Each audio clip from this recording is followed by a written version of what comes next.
A study in 2022 found that nearly 4 in 10 Americans wish for more political parties. America is a diverse country of 330 million people.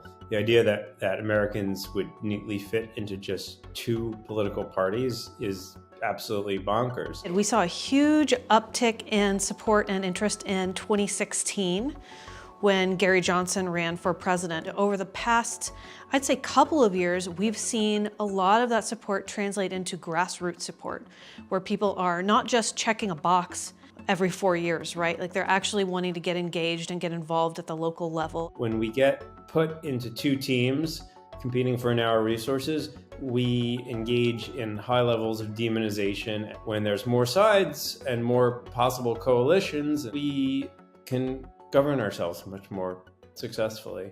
But that's not as easy as it sounds. There's structural obstacles as far as building up their campaign finance apparatus, getting on the ballot, getting included in debates. There's a role for third parties in our system, but generally speaking, if you have too many, you can end up with very incoherent, hard to control politics. And in that case, voters get very upset because then they feel like really nobody's listening to them. So should the U.S. consider moving on from a 2-party system? And what kind of changes would it bring?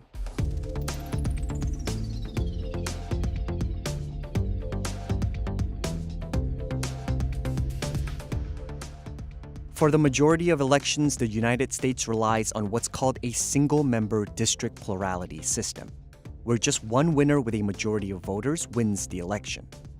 Experts say this winner-takes-all approach. You've just seen a fresh snippet from CNBC, and we trust it was to your liking. We're eager to share our perspectives and kickstart a dialogue in the comments below. If you appreciated the content, don't forget to show your support by liking it. Stay connected with us, follow and subscribe for a steady stream of similar clips. The 2-party system in America is inherently flawed and has led to widespread dissatisfaction among voters. Many Americans feel constrained by the choice between just the Democrats and Republicans. It's like being asked to choose between vanilla and chocolate when what you really want is strawberry. That's why the surge in interest for third-party candidates, like Gary Johnson, was so telling. Americans are eager for alternatives, hungry for new voices that represent the full spectrum of their beliefs, not just the narrow confines of a binary political landscape. But efforts to establish a foothold for third-party candidates are met with Herculean obstacles.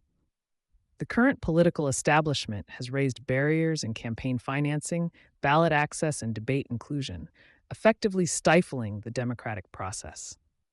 This exclusion not only undermines the spirit of a truly representative democracy, but also fuels the demonization of the other side due to the fierce competition for resources within a 2-party framework. It's essential to recognize that while the proliferation of parties could lead to a fragmented and chaotic political scene, a middle ground exists.